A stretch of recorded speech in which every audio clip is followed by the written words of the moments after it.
I just wanted to touch upon the different types of dementia. First of all, dementia is an umbrella term, and under that umbrella, we have different categories of different types of dementia.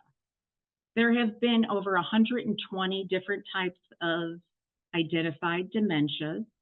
The ones we are most common with are going to be your Alzheimer's disease. That can be early onset. People can develop that as early as in their 50s. They can also not develop that until their 80s or 90s, if ever. Another type of common dementia is vascular dementia. And this is the type of dementia that people have when you hear about they have a scan and they find white matter on the scan, maybe the MRI or the CT scan, or they find old infarctions, which means clots. So these things that lead you to believe that there's a vascular issue. Do they have high blood pressure? Do they have high cholesterol? Have they had strokes? So things that have to do with the vascular system. Oftentimes these people too, because it's a vascular issue, if they're getting good blood flow to their brain, they might seem spot on sometimes. And then, minute to minute or day by day, it's just like a roller coaster. So again, it's vascular and it has to do with blood flow. There's often very commonly vascular dementia is a mixed dementia. So you can have an Alzheimer's vascular mix. There's also FTD, which is frontotemporal lobe dementia. That is what Bruce Willis is now diagnosed with.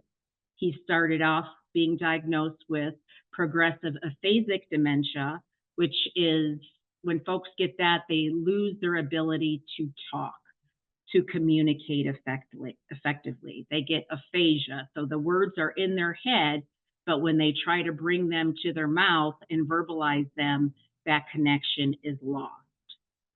He was then diagnosed with frontotemporal lobe dementia, which does just that. It affects the front part of our brain, which is our higher functioning of our brain.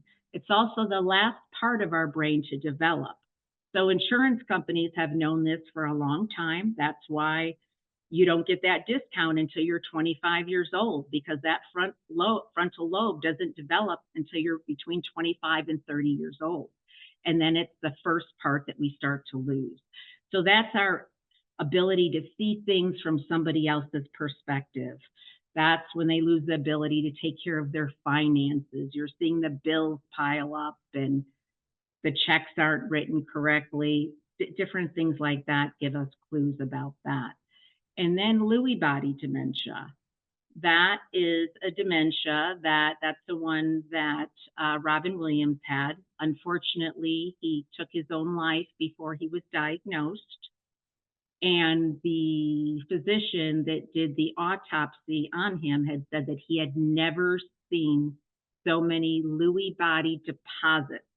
So these are deposits that are in various parts of the brain that they can now do a skin punch biopsy to diagnose Lewy body.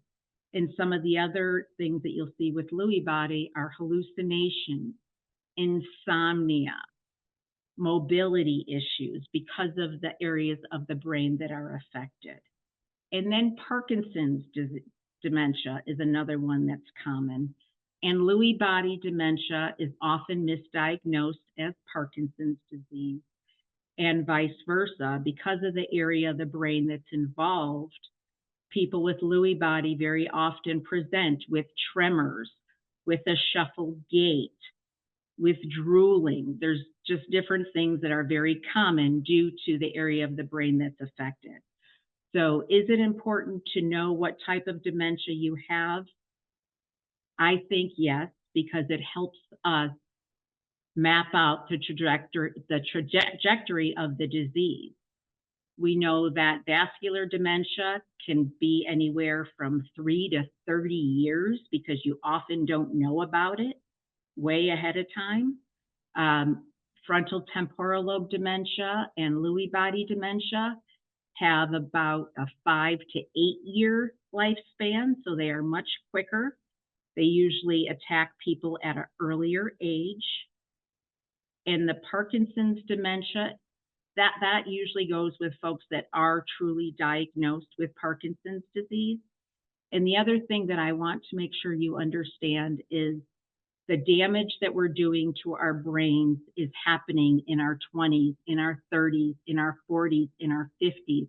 And we are not seeing the results of that until, decades later. So really, if you want to truly focus on prevention, you need to start at a younger age.